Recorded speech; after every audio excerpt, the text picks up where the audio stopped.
தேவனே, இன்று என்னை ஒரு மாற்றம். மார்ச் மாதம் 20ஆம் தேதி. ஜாக்கிரதை, தொடர்ந்து தவறாதே. வேதாகமத்திலேயே நீளமான அதிகாரம் எதை குறித்து பேசுகிறது? தேவ வசனத்தை குறித்தே.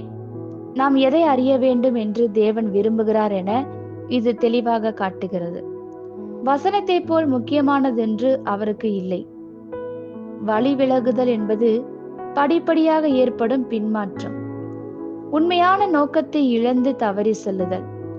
தொலைந்து போவதின் வேதனை பயங்கரமானது.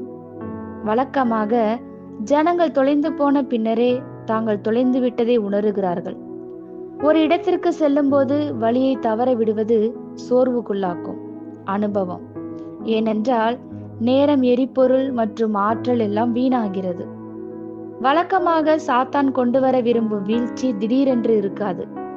விசுவாசிகளான நம்மிடம் அவன் சத்ருவின் முகரூபத்துடன் வராமல் மென்மையான ஆலோசகனை போல வருகிறான். ஒரு விசை மட்டும் என்று அவன் கூறுவான். ஒரு விசை, இரு விசையாக, 3 விசையாக, இறுதியில் முழுமையான அடிமைத்தனமாக மாறுகிறது. எச்சரிக்கையாயிருங்கள். எவ்வளவு அதிகமாய் உங்களிடத்தில் அவன் பொய் சொல்ல அனுமதிக்கிறீர்களோ அவ்வளவு அவனுடைய பொய்களை ஏற்றுக்கொள்ள துவங்குகிறீர்கள். பின்னர் பொய் உண்மையை போல் தோன்றுகிறது. அந்த நபரின் முழுமையான குருட்டாட்டத்தையும் பரிதாபகரமாக வழி தவறி விட்டதையும் காட்டுகிறது. தேவனுடைய கோபாக்கினையையும் நியாய தீர்ப்பையும் அதிகமாக சந்திக்கிறவர்கள் பின்மாற்றம் அடைகிறவர்களே. நீங்கள் தவறும்போது காரியங்களை சீர்படுத்த நாளைக்காக காத்திருக்கும் பிழையை செய்யாதீர்கள். மனம் திரும்புதலை உடனே செய்து இன்றே சீர்படுத்தப்படுங்கள்.